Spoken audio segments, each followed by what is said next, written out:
Hi, welcome to Head Start, the podcast for race directors and the business of putting on races.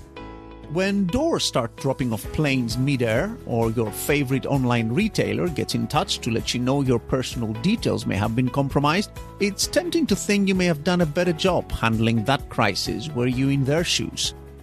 But how well prepared are you really to manage the many crises that can come up during the planning and delivery of your race? Anything from a late delivery of medals or an unfortunate slip-up on social media to a full-blown race cancellation. Well, that's what we're discussing today with my guest, PR pro Meg Treat of Treat Public Relations. Meg has been on the podcast before discussing DIY PR strategies for race directors, and in today's episode, she joins me once more to discuss crisis communications. That is, what you should and shouldn't do when a crisis hits. How early should you look to communicate the situation to your participants and stakeholders? How should you go about doing it? And is the much-revered total transparency approach your best bet out of a tricky spot? As will become apparent quite early in the discussion, crises come in all shapes and sizes, and sometimes managing even a seemingly small hiccup can quickly escalate into a, full-blown crisis. Which means today's episode could be a lot more relevant to you than you might first think. So stick around for a thought-provoking discussion. Before we get into this amazing episode, I'd like to give a quick shout out to our amazing podcast sponsor, Run Sign Up, race directors' favorite all-in-one technology solution for endurance and fundraising events. More than 28,000 in-person, virtual, and hybrid events use Run Sign Up's free and integrated solution to save time, grow their events, and raise more. And we'll be hearing a bit more from this great company a little later in the podcast. But now, let's dive into our discussion on crisis communications with PR pro Meg Treat.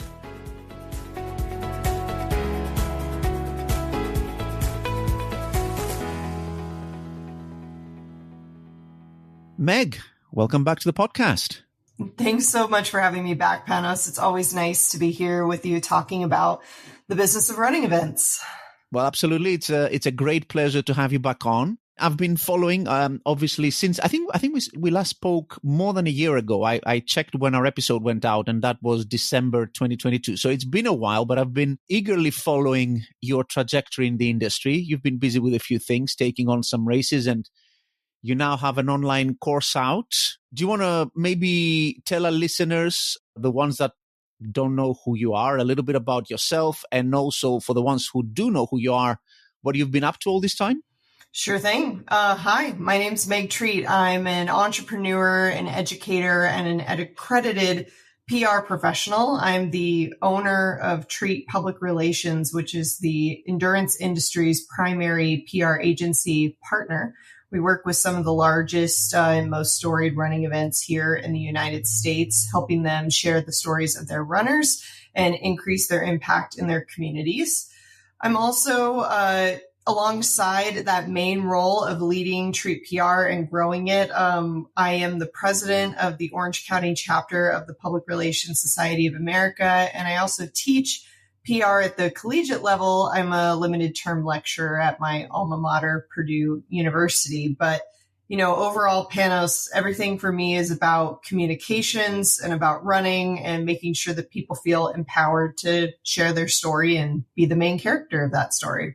Absolutely. And I have to say that before we got connected and chatting about stuff, I had a very kind of like nebulous kind of idea about PR. And you're doing a great service to the PR science as an ambassador of that field. I think you're doing solid work, which is, not necessarily something I would have necessarily before meeting you connected with the whole like PR world. But like lots of great stuff. I've been following you on LinkedIn, the stuff you do with Boulderthon. You're involved with the Dave McGillivray Trust or something. Is it a foundation? Yeah, Dave McGillivray has his Finish Strong Foundation. We're really proud to work with Dave in a number of different ways. We support Dimsy's in-house communications team. I handle all of Dave's personal PR, and then I've been helping to not just lead communications, but kind of jumpstart some of the programming after Dave rebranded his foundation a couple of years ago. And we've been pushing forward on making sure that all those dollars are having a great impact on young people to help them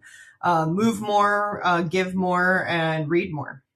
Yeah, indeed. Like really, really great work you're doing there. And also, of the many races you represent, Boulderthon we had on the podcast, what a journey they've had. I mean, they've been growing by leaps and bounds. The kind of, like, and also the innovation that's coming out of that race. It's really exciting to be involved with them, right?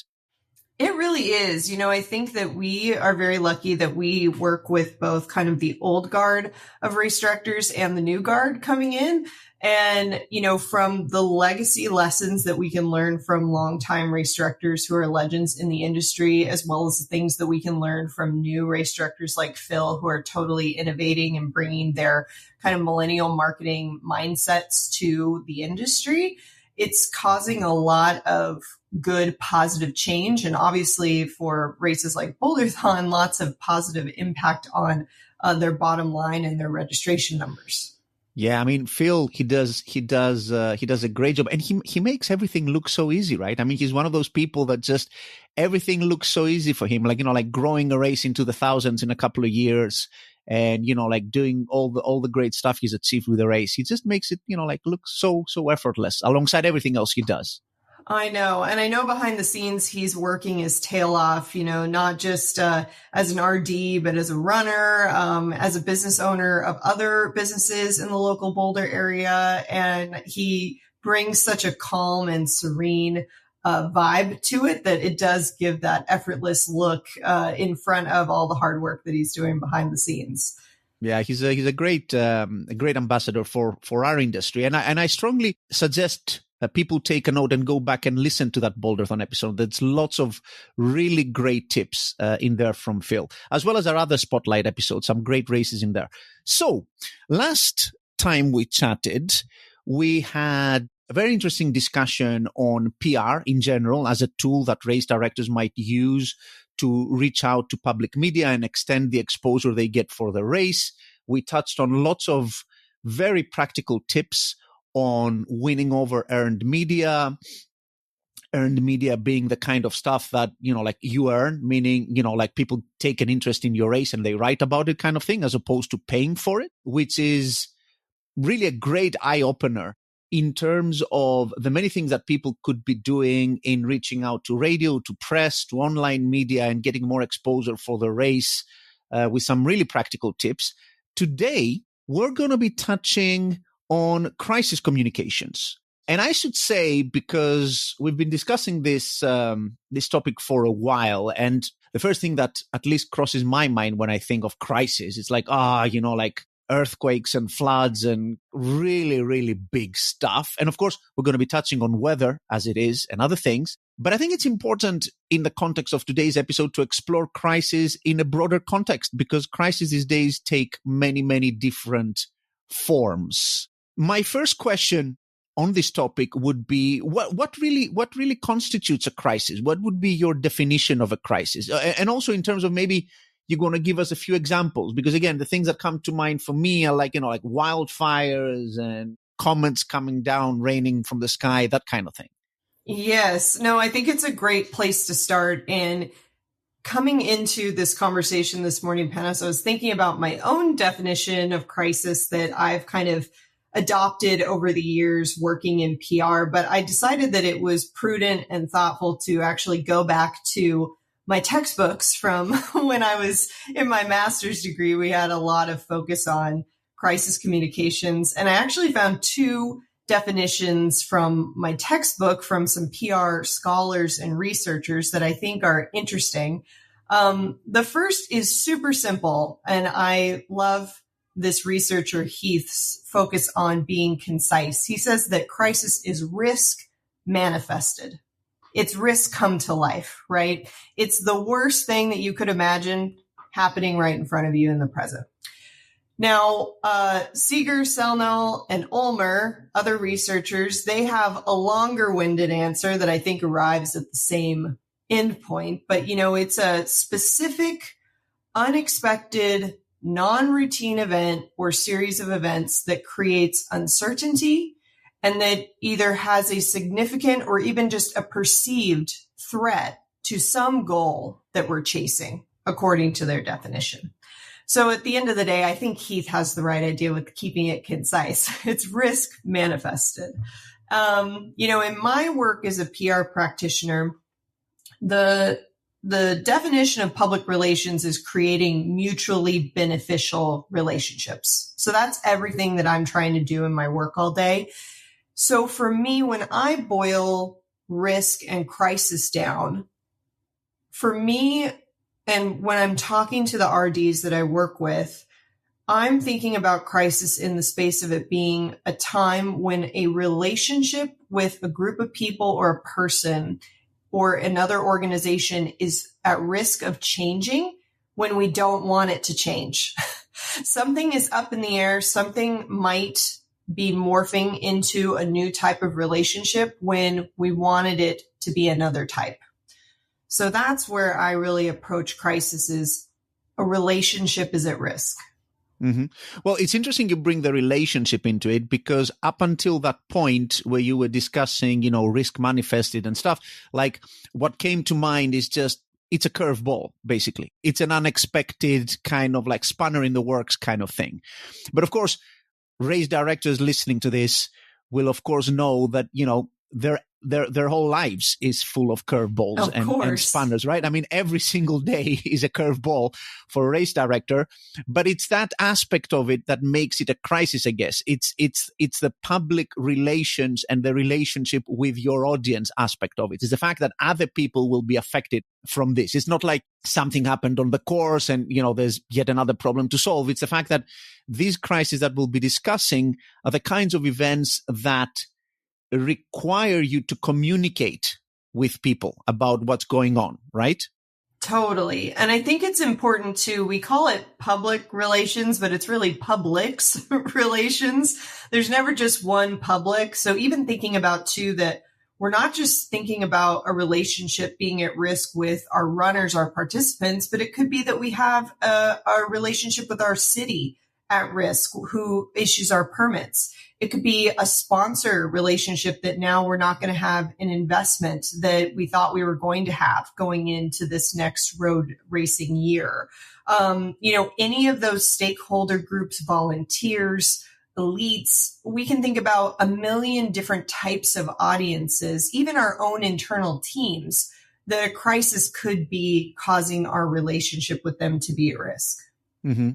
Do you think that social media and the way the world has changed over the last, couple of decades, it's made crises more prominent or more visible for people? Because I seem to basically be seeing crises around every corner. And I seem to be seeing posts with races facing crisis all the time. Is it a matter of more visibly allowing those to the surface these days through social media? Or are we actually getting more crises, like events being hit with more stuff that they need to handle? Yeah, it's a great question. I think overall, my initial thought is that there aren't that many more crises events happening any more often than they used to. But just as you mentioned, they just have more visibility, more eyeballs. With social media, 24-hour news cycle, everybody having a video camera and the ability to share their opinion from their phone, we just have more opportunities to see what crises are unfolding. They were probably happening at the original road races in the boom of the 70s, but now with technology added in, it just makes it easier for us to access the experiences that people are having. And I think that that's the other piece of it, is that because consumers, our participants, have an opportunity to not just compare their road racing experience to the main road race happening in their town, that's the biggest game there locally, because they can see a live stream of an ultra marathon that's taking place in Switzerland this morning, or they can read an online article about a race that happened in Texas when they live in Illinois. There's the ability for us to see all of the experiences and all of the items that are available to us. And so I think that it makes the game of comparison and the game of expectation setting a lot harder when you're not just being compared to the actions and the activities of your local event that, somebody could interact with down the street, but they really can see what they might get if they went somewhere else.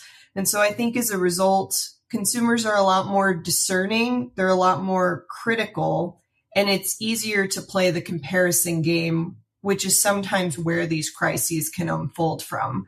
I think too, the last thing that I'll say on whether or not there's more crisis or there's more unfolding, I think the other thing that's worth acknowledging is that we talk about in the PR classroom a lot that, your relationship with your audiences don't exist in a vacuum. They're not just through an email in a tube, not affected by the world around us. And our world now is very turbulent. It is sometimes presenting us with unpredictable, unexpected situations and cultural changes. And so I think that when you are in the context of that space, trying to have a relationship with someone, it's an added element that makes it sometimes hard to control, and things can change more quickly because we're not just existing in a vacuum. We have this whole context of the present day world playing out around us as we're trying to have this conversation with the people that we care about. Yeah, I get that point, actually. I mean, also the point about, being a global world, and we tend to basically see a lot more of what's happening, and maybe we get the impression of this availability bias type thing where, like you think there's more crisis happening simply because you have a lot more visibility into what's happening around you. However, would you agree that's something that just struck me as you were talking there, that there is a particular type of crisis maybe these days that is very pernicious, actually, and very specific to the world we live in, around stepping on a mine in all this like culture war stuff that we have online. Like I there's been so many things that actually I can remember from races saying the wrong thing, not phrasing the, like things greatly online, and then just, having this whole tsunami of responses that you get sometimes when things get out of control with all these like politics and culture war stuff these days. I think that may be a very specific new cluster of crisis that races have to deal with and navigate around. Yeah, when I think about these particular types of crises, Panos, every single situation is very different depending on what particular issue we're talking about. But I think what is consistent across the board, whether it's this type of crisis or any other, is that we need to come in with this preparation, which I know we're going to talk about here later in the episode, that causes us to take a look at who our organization is as a brand, what our values are, what our principles are, and what we stand for and what we represent in our communities. Once we have an understanding of who we are, it's easier to understand how we want to react. Certainly, I think that especially in these spaces, there's so many opportunities for us to learn and listen. I think amidst a lot of the cultural shift going on right now, there has been an uncovering of information that we have either inherently known and chosen not to really acknowledge, or that we're hearing about for the first time. And I think that, taking that opportunity to educate ourselves before we react is helpful. Taking the opportunity to listen before we react is helpful. And again, understanding that we're a community event that brings people together, that's trying to have a positive impact in the community. I think that we also need to make room to make mistakes.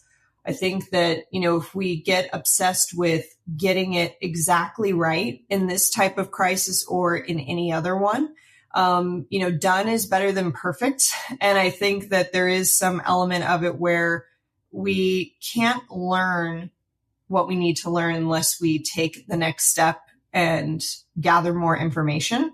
So I think that there's a lot to these crises that comes with the hesitation around not saying something because you want to say it exactly right, when maybe it's more about taking an opportunity to be curious and ask questions and learn in that moment rather than showing that you are already a perfect shining light of being able to say exactly the right thing. It's okay to be human, and it's okay to level with your audiences, which I know we'll talk more about here soon.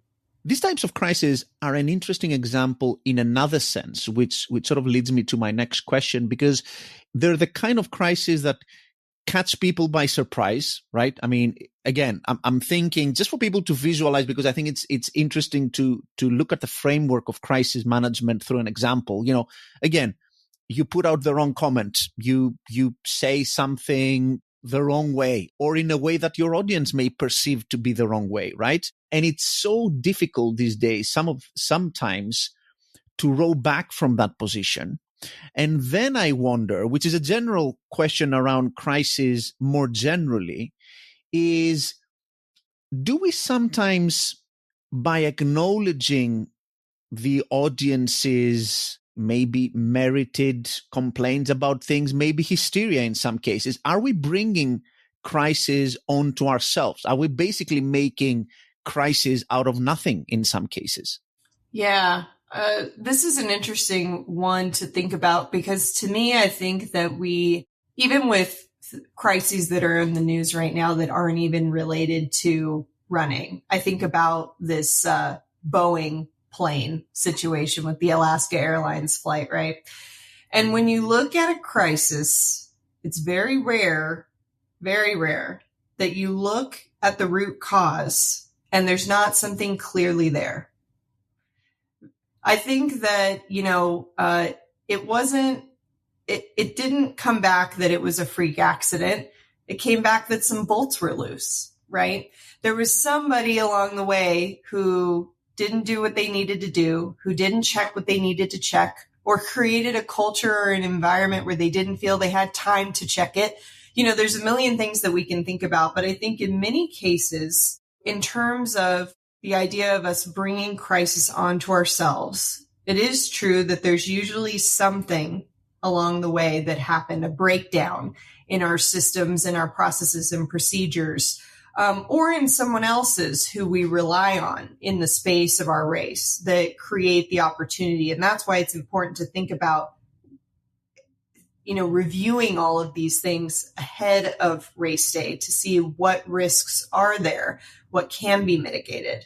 But in terms of whether or not something is big enough to acknowledge, whether we need to get on top of a crisis before it's even fully materialized, I sort of have this Jiminy Cricket, let your conscience be your guide sort of take on it, that if you get that funky feeling in the pit of your stomach that makes you go, maybe we should tell the runners about this, or maybe we need to say something. You probably do. You probably have some inherent intuition. And I think you just have to put yourself in your audience's shoes and say, if this were me and I found out later that, an event didn't tell me about something that happened, would I be upset? What would be my own reaction to this situation? And so it's true, there might be little hiccups along the way that, happen behind the scenes that end up working out just fine. But I think in general, we have to think about managing expectations. And so if there is a potential crisis looming, it may be wise to help edit expectations for those different audiences so that they can be prepared in the event that it happens. And so that they feel like they were clued in, that they had buy-in, and that they had a role in their race day experience.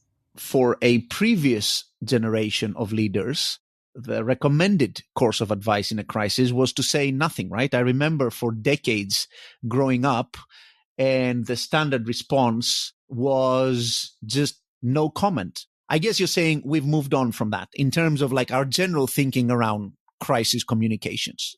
Yes. I think that we have completely moved on from that. Our audiences expect more from us. when I think back to my undergrad days, the first day of PR 101, this is actually what they address, that no comment is never a sufficient answer. I think that in general, there may be times when it's not helpful for us to comment. You know, say somebody calls you up to ask about what you think about an action that another race took. You know, is your comment, is your opinion going to be helpful in this situation, or is it just going to stir the pot? Is certainly a consideration to make. But I do think that in general, audiences now are expecting transparency. They are interested in communicating with brands. It's why things like social media have taken off. It's given them access to our organizations and to the people in our space way more than they've had before. And they like it. They enjoy it. It's why there's such high usership, you know, on these types of apps and platforms. But I think that in general, they enjoy the access and they're expecting to have that kind of open line of communication. We want, instead of being broadcasters who just speak to our audiences and then shut off, we want it to be a two-way conversation. That's the most ideal framework for any type of relationship that we have. And it's one that creates power and space on both sides of the conversation.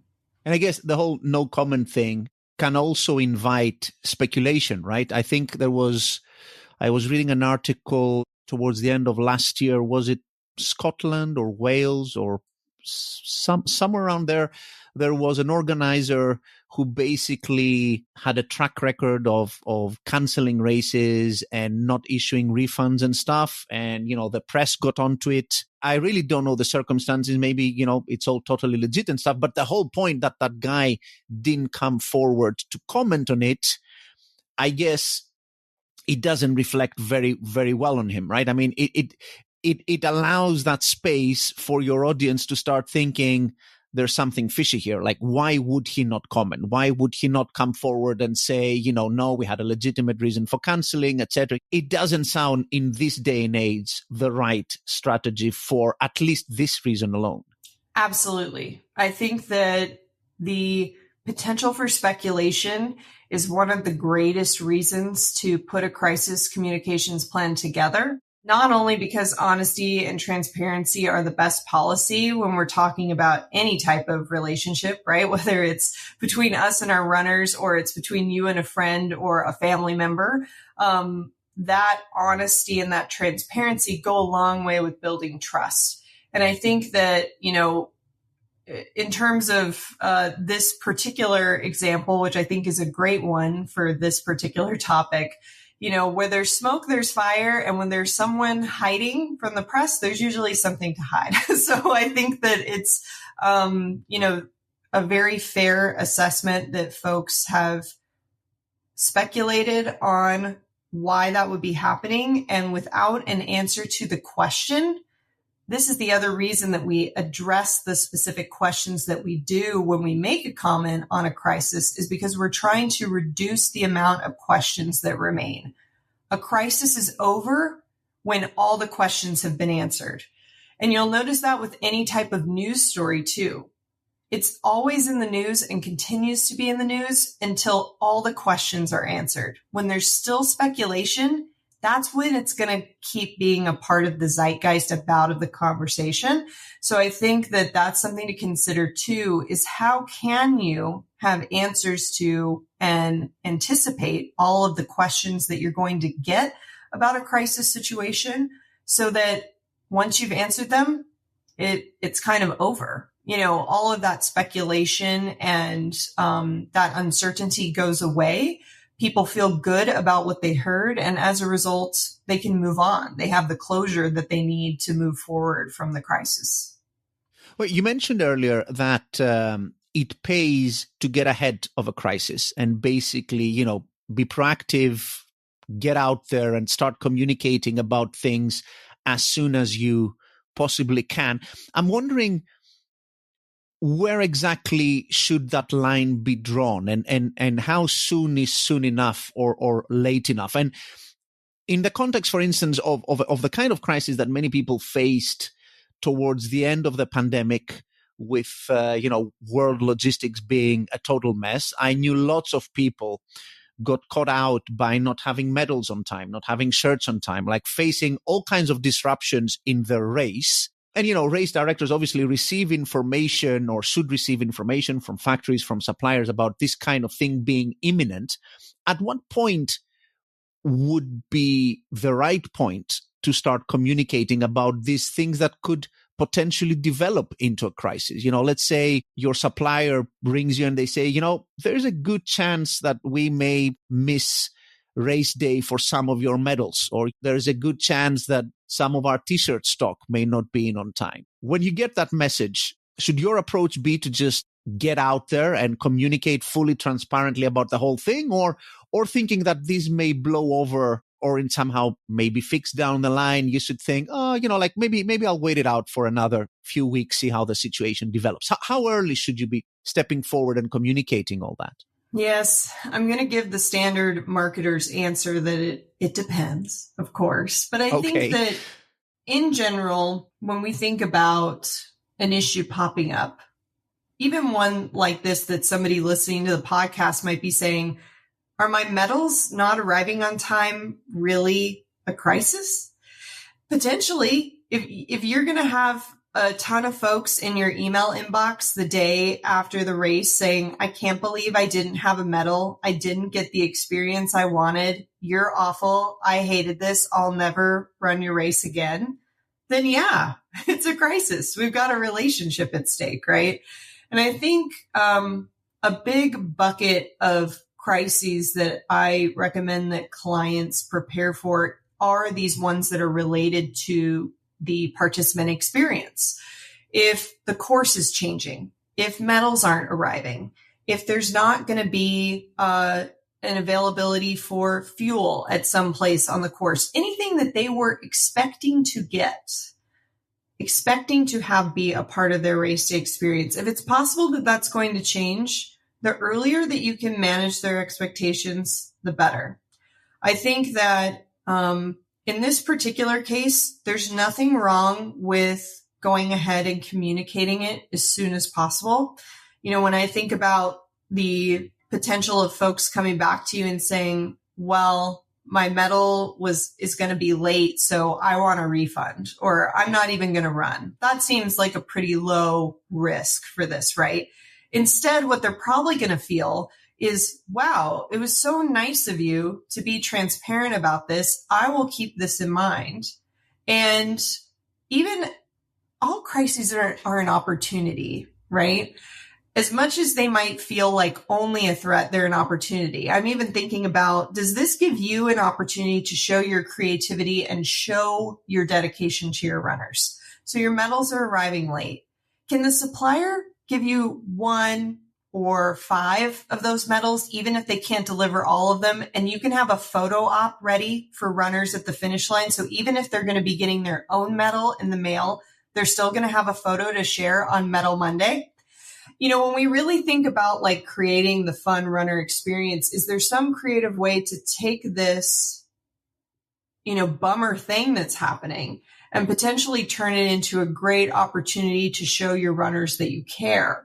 So, I think that communicating early typically creates trust because it helps manage expectations. It makes people feel like you were being conscientious of them and keeping them in mind all the while. So even something as small as a medal or a t-shirt delay can be a chance for you to create that buy-in and that trust with your participant. And is that the case?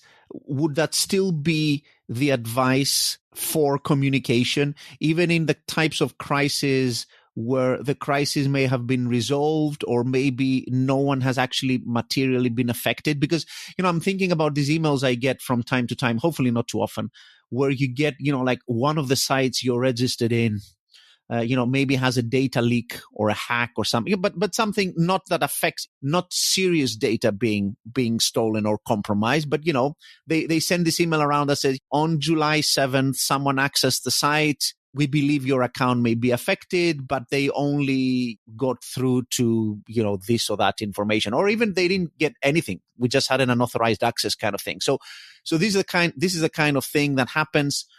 There's no actual impact on people, yet still they communicate. Actually, I'm probably thinking that in their case, it's mandated by law that they should. But is that the kind of attitude you would take more generally, that even in crises where no one was really affected significantly, you'd still go out and be upfront about things? I think so, because for me, in that type of example, I think about how in a crisis, it's important to appeal to and design our communication to appeal to the person who's going to be the most upset or the most unsettled by what we're sharing with them. Because say for you or I, maybe we've never experienced a serious issue with our data being compromised and having our identity stolen. But what if Susie, who registered for our race, she just got done cleaning up a mess that she's been working on for years, where a simple data breach caused somebody to take out a credit card in her name and run up tons of charges, and it screwed up her whole credit. And maybe now she can't buy a house. It's really hurt her day-to-day life. And now, even if we know that we weren't storing credit card information, if we didn't have any hyper serious information as a part of our registration process, Susie's still seeing that email when it comes through, or hearing about it secondhand, like, well, the race had a data breach, right? That maybe they didn't communicate out. And suddenly she's sweating. She's going, oh, I just had a nightmare situation like this happen to me because of something like this. And so I think we have to think about, yes, maybe our average participant isn't super impacted. Maybe it's not worrisome to them.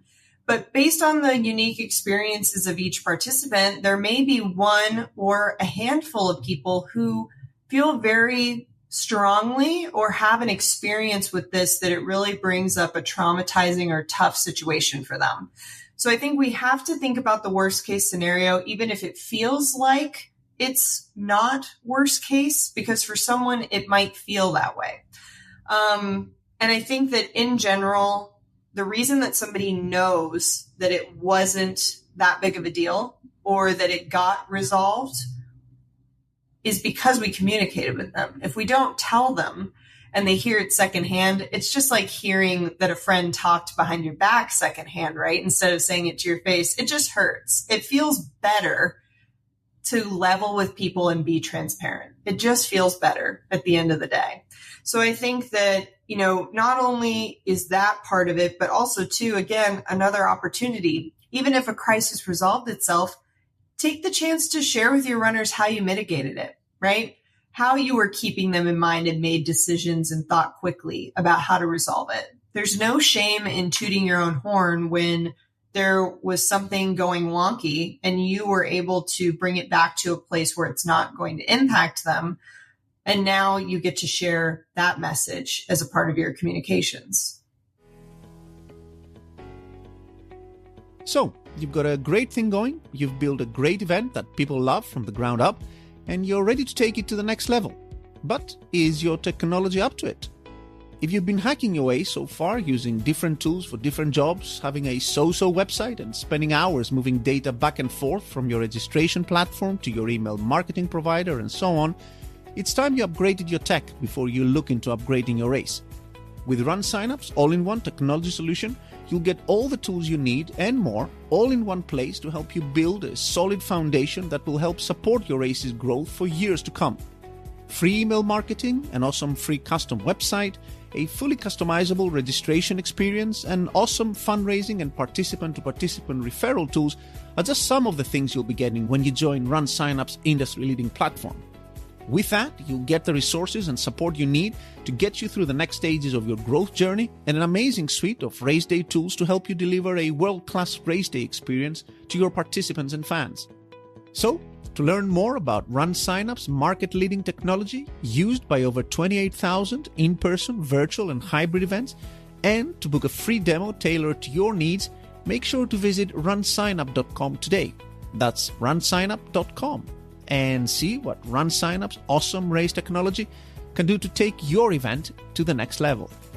Okay, now let's get back to the episode.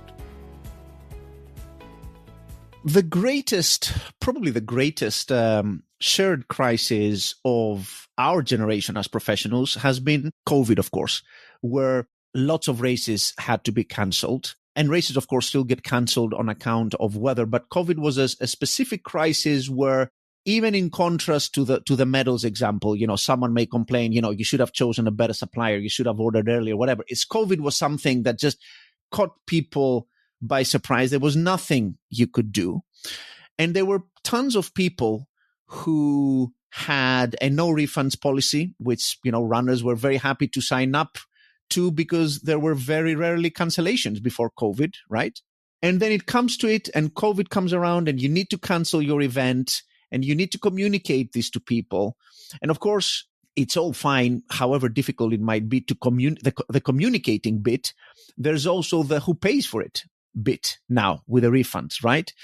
So for something like this, with COVID, or I guess in the future with weather-related cancellations, that's completely outside your control. How far should you go to be the good guy in all this and basically take the hit instead of the participant? It's not your fault. It's not the participant's fault, but someone has to pay for this, right? And even if you have a no refunds policy, what would be your recommended communication and stance around that when it comes to that? Because someone needs to swallow the loss in all this. Totally. When you have an event cancellation related to safety at the end of the day, whether it's a global pandemic, a weather-related emergency, a bridge falls down the day before your race, whatever it might be, you're going to catch flack no matter what. And that's something that you're going to have to manage your own expectations about and accept. There are going to be some people who say, no, I'm happy to run in a lightning storm and I would like to run. I can't believe you took this away from me.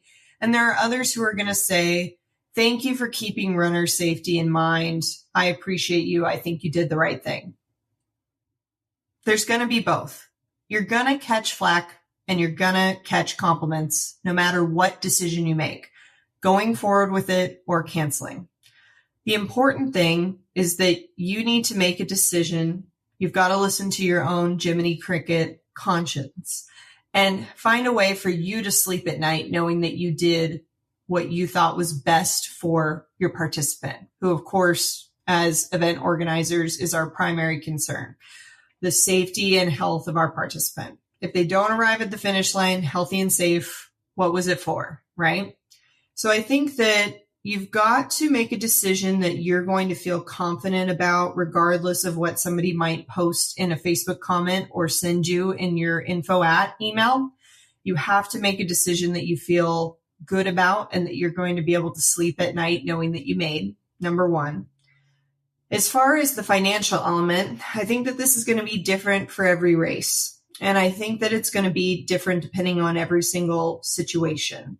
But I would say that more important than that is planning ahead of time how you're communicating your refund policy, how you're sharing that with your runners and making it something that they're highly aware of going into the situation. Again, managing expectations, right? Do you send out an email once or twice during the lead up to race day that reminds them about this fact? Where do you put it on your website? Do you bury it in the FAQ page in really tiny print at the bottom? Or do you make sure that folks are aware of it and know about it? I think that, we have those types of policies to protect us as event organizers. I mean, even in my own contracts, I have my own policies that help me in my relationship with my clients and that are there to protect them too.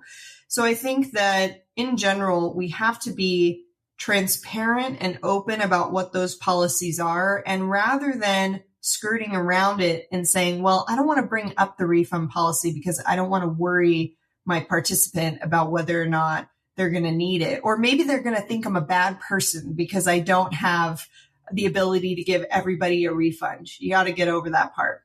You've got to get over that part and be transparent, and also give yourself some credit. As an event organizer, think about how much you have spent going up to race day that you're not going to recoup the cost until after race day, right? And, our participants don't necessarily always know the intricacies that go into planning an event. And that's okay. They don't need to know exactly how the sausage gets made. But I do think that there's part of it that we have to look closely at our own policies and how well we're sharing them with our runners, so that when those things do come up, the runner isn't sitting there going, I didn't know you had a no refund policy. I never saw that anywhere. You want them to go, oh, I guess I did see that. That's a bummer. Now, if you have the ability to offer a discount on next year's race, let people defer. Amazing if you have the room to do that. Should you feel obligated to completely throw your financial health out the window as an organizer or as an organization that puts on races just to do this? Should you have to die by your own sword? Not necessarily. Again, that's why you have the policy there. It's really about making sure that you know what your policy is ahead of time, that you're putting it out there effectively, and that if you had to ask random runners on race day, hey, do you happen to know, and I'm not suggesting that you do this, but if you took a sample of people on race day and say, hey, are you aware of what this race's refund policy is? Hopefully some of them know it because they were educated about how that works. Not just that, about how gear check works and where to do it, about whether or not they can have somebody pace them on the course, any of the other policies and rules that we put in place. If we don't share them, then they can't help us. They're there to help us.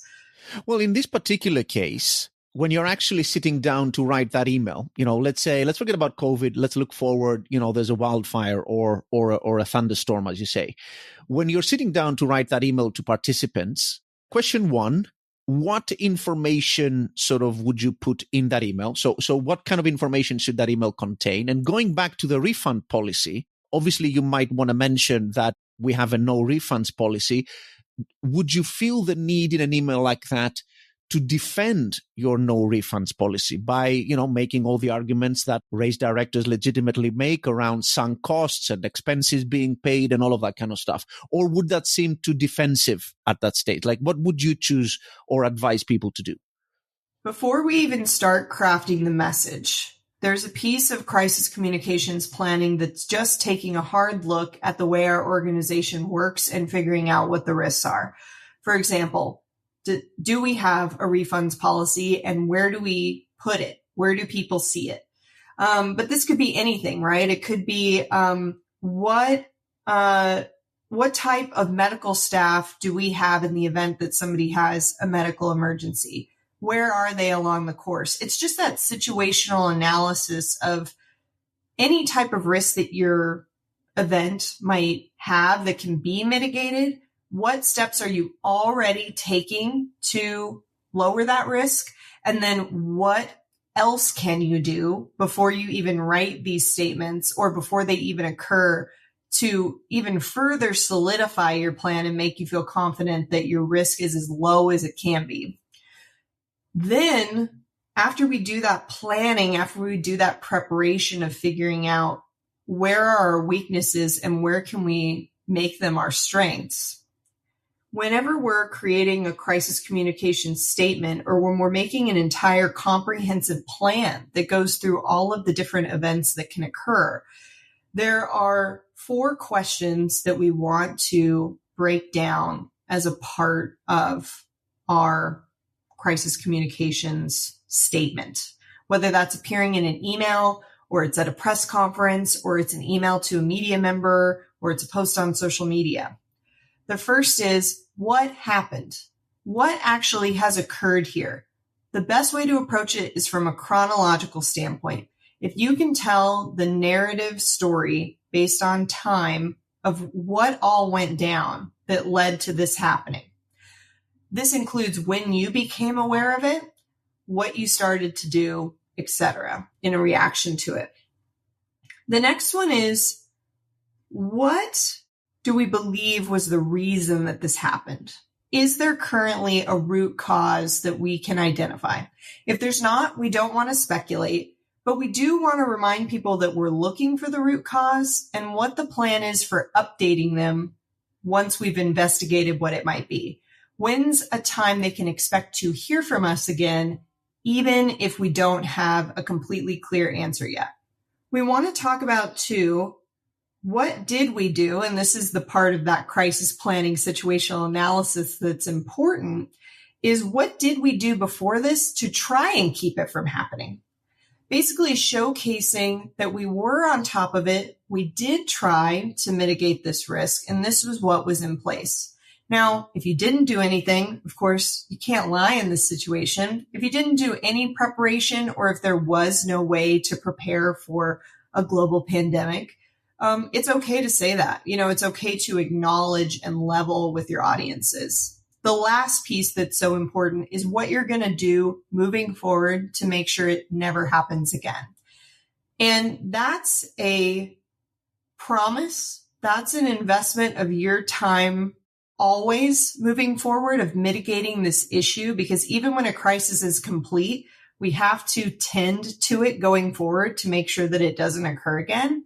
But talking about the true action steps that you're planning on taking to ensure that it's not a second occurrence coming down the line is going to be an important piece of the puzzle. I think that amid all of these questions, the other thing that's important to do, as I've mentioned, is just level with people, being honest with people, sharing in them being bummed out or this not being an ideal situation. You don't have to pretend that everything's okay in a crisis. It's okay to be amongst the people and say, I get it. I get that this is not ideal. And definitely, I'm guessing in all this, it's all implicit. Definitely do not be dishonest with your answers, right? I was digging up, I'm saying this because I was digging up this case. We actually wrote about it in our blog on race cancellation, about a race back in 2014, which got canceled in Colorado. And then in the response to that, the race director said, it was because of some floods. And then subsequently, people dug into it and they realized that it was actually because the local authorities had denied the race a permit. And you're trying to basically communicate to put out a fire, and then your own communication, turns that fire into something completely different. So definitely be honest with your communication. Totally. There's no room for any type of lying or dishonesty in a crisis situation. And I think, too, it's also interesting to bring up that even though, this race director didn't necessarily blame another organization, they blamed another contextual thing that had been happening in the area. Playing the blame game usually isn't helpful either. I mean, it's true. If there is somebody that caused it to happen, certainly you don't have to take all of the blame, but pointing fingers and saying, I did nothing, it's all their fault. There's a way to take ownership collectively that I think, while nuanced, is important. For example, like the metals example that we've been talking about, right? Maybe you're not going to call out exactly the metal company's name when you're pushing out an email to your folks. You can say, we received information from our metal source that they are not going to be able to deliver on time. That's a better one than the evil people over there at Metals USA told us that we were going to get this and they didn't. And that's why you are going to have a bad race. There's presenting the factual information and being thoughtful enough to not necessarily name names when it's not helpful and it's not important to do. And then there's being someone who's lashing out and being defensive in a way that's not productive, right? So I think that that's part of it too. And then, especially with this race director who kind of did all this work to find another excuse or someone else or something else to pin it on, it makes me think of in the time that it would take for you to come up with a grand plan to cheat on a test and come up with the way that you're going to write the answers on your arm, or you're going to have a paper folded up in your pocket, or whatever it is. You could have just, in the same amount of time, studied for the test and gotten a better grade, right? So I think that there's also something to this too, that rather than spending your time trying to find somebody to blame or trying to find an excuse, you could spend the same amount of time coming up with a thoughtful and honest answer that's going to get you a better result. When you're actually going to have to end up spending more time, as you mentioned, cleaning up the mess of, well, I lied to you, and now I have to come up with an excuse about why I lied to you. And it's going to cost you double the time, double the energy, and double of the impact on the relationships that you had in a negative way. Yeah, I guess I don't want to be making excuses for people, but I think when you come to that point, it's just, I guess, human to be weak sometimes and, try to take some of the burden of the responsibility off your shoulders and onto someone else. I'm only saying that, lots of people don't actually, in these cases, maliciously set out to fool others. It's just that maybe they fail their better standards in that situation and they end up with something that's, a little bit watered down, or maybe not as gracious as it should be, or maybe, points the finger to someone that it shouldn't. So it's a difficult situation for everyone. That's why we call it a crisis. So you need to sort of step up, right? I mean, that's the whole leadership aspect of it. Yes, leadership was the exact word that I had in mind while you were sharing that thought, Panos. And I think that that's the thing. If you are stepping into a leadership role, you have to be prepared to handle these types of situations with a little more grace, a little more tact than your average person, say, getting a bad experience in a fast food store today might, where they lash out at the cashier. But, I think that for me, I'm always looking at it where it is tough. I have to ask my clients to be the best versions of themselves as often as possible, right? And I think that when it comes to a crisis, the other reason that people will lash out, play the blame game, or fall into some of these traps that will make them feel worse on the other end is because they didn't plan. If you're thinking about a crisis for the first time while it's happening, of course you're going to lash out. Of course you're going to make decisions that don't feel good later because you made them out of fear instead of out of compassion or whatever value you choose as kind of your guiding value in a crisis situation. Decisions made out of fear often create problems. And so we have to put ourselves in a situation where we've planned ahead of time so that when it happens, we can go, it happened. Take a deep breath and go, I'm so glad that I already wrote up all the action steps that I would take if this would happen, who I would call if this happened, and what types of information I would share if this happened, because now I can think clearly, I can think calmly, and I'm not going to end up making a decision based on fear. I'm going to make it based on the values and principles that my race stands for as a brand. Well, let's talk about that plan because we've been sort of tiptoeing around it for a while. What you were describing earlier, which is the whole what risk might I face, what's the mitigant kind of thing, at least from a UK and European races point of view, which I'm a little bit more familiar with sort of the nitty-gritty of it, it's your standard risk assessment plan. Probably in the US has a slightly different name, right? So it's something that every race directors in many countries, it's mandated to have one. Local authorities expect you to have one, and any decent race director will have one that takes exactly this kind of like high level form, which is, what risk could I be facing? What might I do about this? You're talking about a slightly different thing, are you, with this crisis communications plan? What kind of form does that take? Yeah, and I think that initial risk assessment is crucial in the pre-steps before writing this crisis communications plan. You're going to need that information to write your crisis comms plan. But this document has a few different things. So, the first thing that I typically have clients decide on and come up with when we're putting together a crisis document is deciding on what those guiding values are. with honesty and transparency always being a part of the mix. But kind of just keeping in mind, like, okay, even if something in this sphere of crisis comes up that we haven't planned for, at least we have kind of a foundational set of guidelines that says when we have a crisis going on, we try and make decisions based on these types of qualities and characteristics. We try to always put these things at the forefront of our minds, and we're always going to be as open, honest, and transparent as we could possibly be.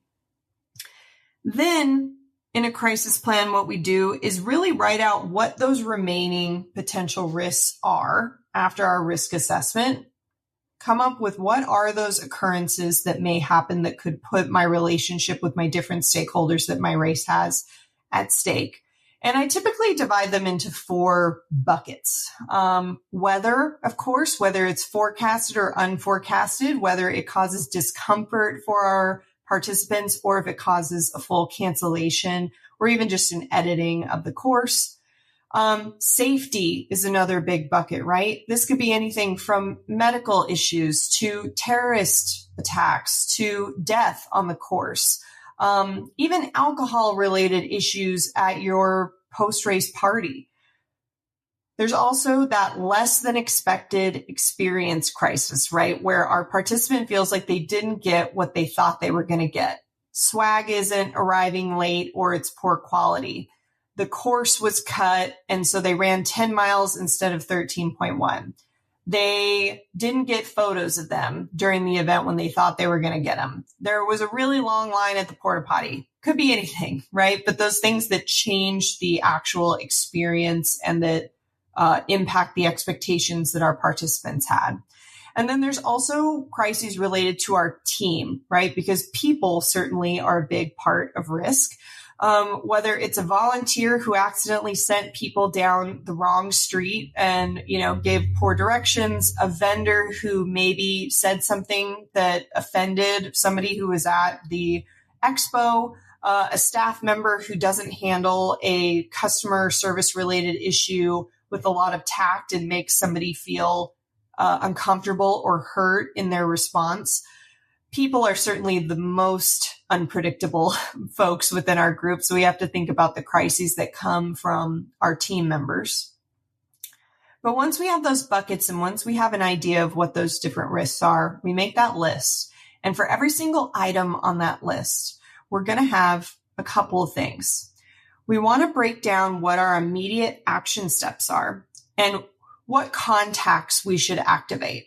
So who do we need to call right away when this type of crisis happens? And put their phone number on the page in big red letters so that everybody can see it and find it easily. Do we, even something as simple as, are we immediately calling 911 when this situation happens? It seems silly, but in the crisis moment, you may not be thinking clearly and you may suddenly have your priorities out of whack. So having a quick reminder of even something as basic as call 911, call the race director, whoever those folks are that you need to immediately activate, putting that down on the page as a literal 1, 2, 3 action step plan. You also need to think about what is your general communication statement going to be about this crisis happening. Now, every single one is going to be nuanced and play out differently, right? But if you can have a skeleton, if you can have a template that at least you have down a reminder of what information you need to put in here, like here I'm going to describe what exactly happened. I'm going to describe what we understand to be the root cause analysis, or even putting in a statement, a boilerplate statement that says, we're currently investigating what the cause of this was, and we expect to have a press conference 24 hours from now to explain it. Whatever that protocol is that you put in place and that you've put into this plan. You're going to address all of those other questions in the holding statement that we talked about. What happened? Why do we think it happened? What did we do to try and keep it from happening? And what are we going to do differently moving forward to make sure it doesn't happen again? And when you're crafting this statement, again, have as much of it there as possible, but always make sure that you're customizing before you share it out. And that's sort of the last piece of each of these crisis plans within the whole crisis communications document is, where does this communication need to go?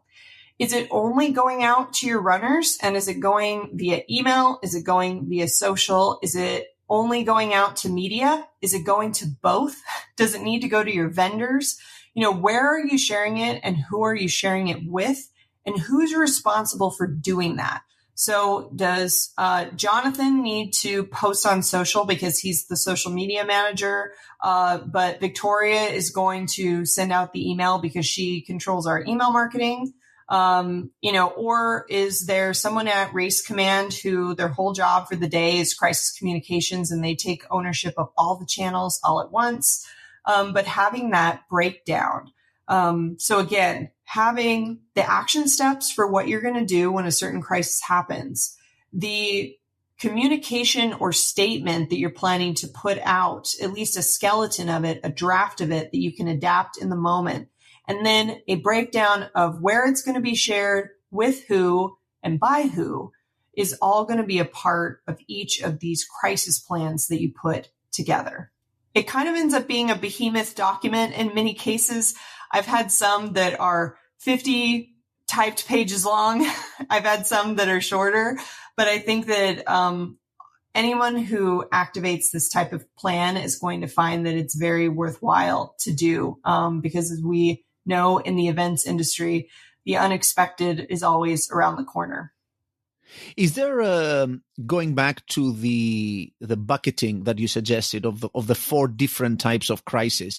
Is there some kind of rationale in segmenting crises along those lines? Is it because, let's say the weather-related stuff would have a different response to it than the race experience stuff, like the lost medals and stuff? Is that why you're thinking of why you've categorized it along those four different groups? Yeah, I think that many of the pieces of information that you're going to share in a statement about, for instance, a medical issue happening on the course or some type of other safety threat, somebody drives onto the course with the intention of hurting runners, for example, you're going to have a lot of the same information presented about what you did in advance to mitigate that risk.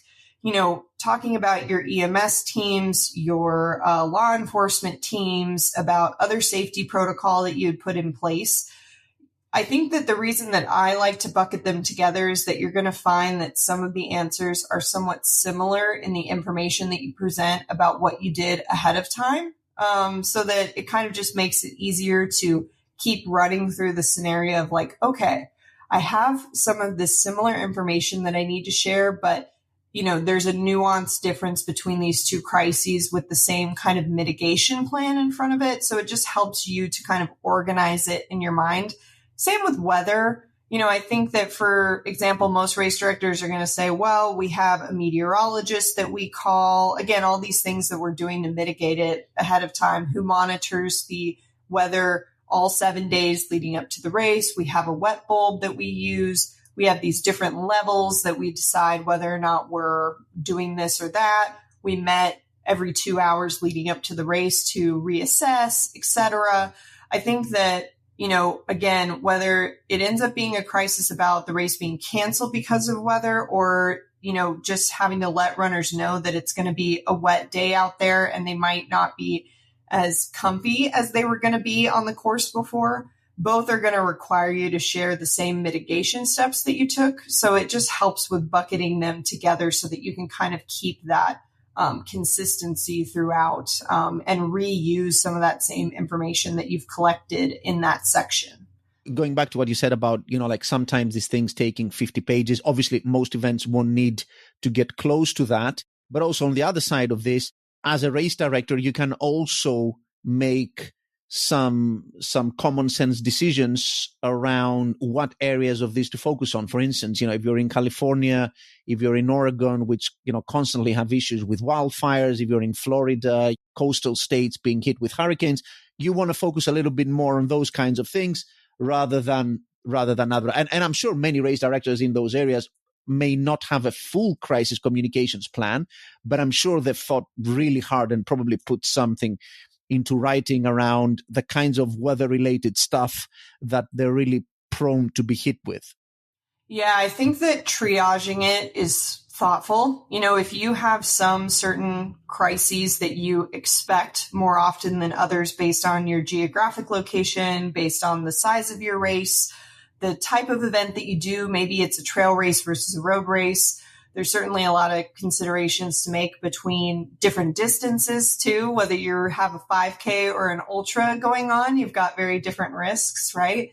But I think that if you don't have a communications team who you can rely on to put one of these crisis documents together and make it completely comprehensive or as comprehensive as possible, it is okay, as you mentioned, to kind of prioritize what crises you expect more often than others and have those available and set the goal that each year, you're going to review these crisis plans that you put together and hopefully add a couple more to your database, to, this toolbox that you're creating so that you're continuing to have a growing document that's living, breathing, and developing as your race is developing.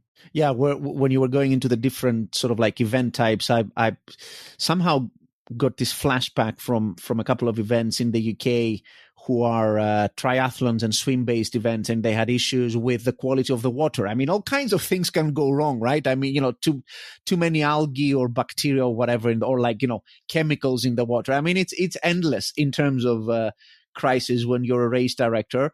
You do, of course, offer help with all these kinds of things, and I know you're the type of person you're going to be hitting the conference circuit soon in the industry as well as a speaker who likes helping people out. Is there a way that people can perhaps reach out to you if they had some questions about the kinds of things we discussed today, or how you might help them with some of these issues?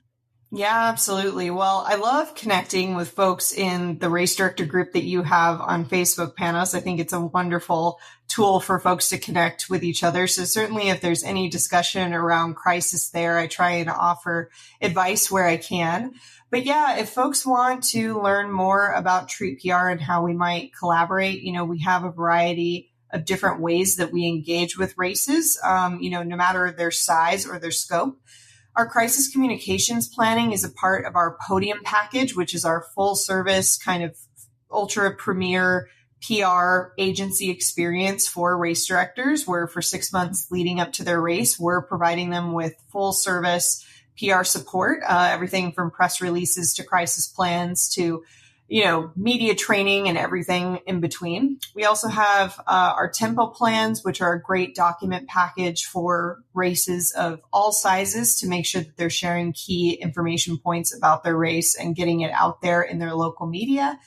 We have our online courses. We have a free media training course that anybody can take called Headed for the Headlines that folks can utilize on our website. It's a 1-hour training that will get you prepped for that interview, whether you're hoping to have one soon or you've already secured one.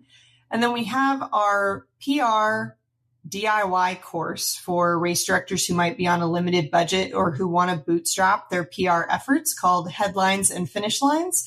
And that has hours of video, worksheets, cheat sheets, everything you can think of. And we're always adding new content to the course. So it's a one-time investment, but you're going to continue to get new trainings from us that will hopefully benefit you as you drive great mutually beneficial relationships for your race. And then, as you mentioned, speaking at some upcoming conferences, I'm super active in places like LinkedIn. So I'd love to connect with people there. And if they have questions, they can always simply shoot us a quick email. You can either contact hello@treatpublicrelations.com, or you can send one directly to me at meg@treatpublicrelations.com. And I'll be happy to offer you some advice and see if there might be a way for us to support you in good times and in bad, whether it's a crisis situation or a time of celebration for your race.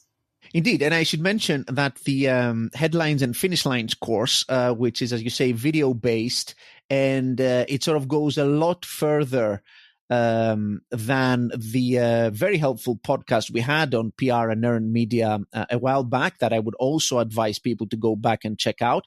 That online course is also available at a 30%, very gracious 30% off for our members, for anyone who wants to go through that. And I do think it's a great investment, regardless of whether you take the course or not, for people to invest more on their PR and media. They can really take the feel and the perception and the effectiveness of the race with participants and with the local community to a whole different level.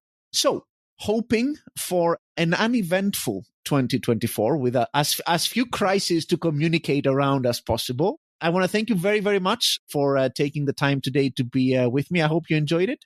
Yes, always a lot of fun to chat with you, Panos, and to be in the world of running. I just feel so lucky that I get to work in this industry every day and talk about races as much as humanly possible. And this is a great space for us to all learn together and connect. So appreciate you having me on and appreciate the community that you've built around this podcast and Race Directors HQ.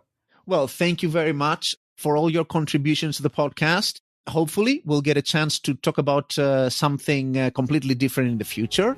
Thank you very much for your time again, Meg. It was really helpful. And thanks to everyone listening in. And we'll see you guys on our next podcast.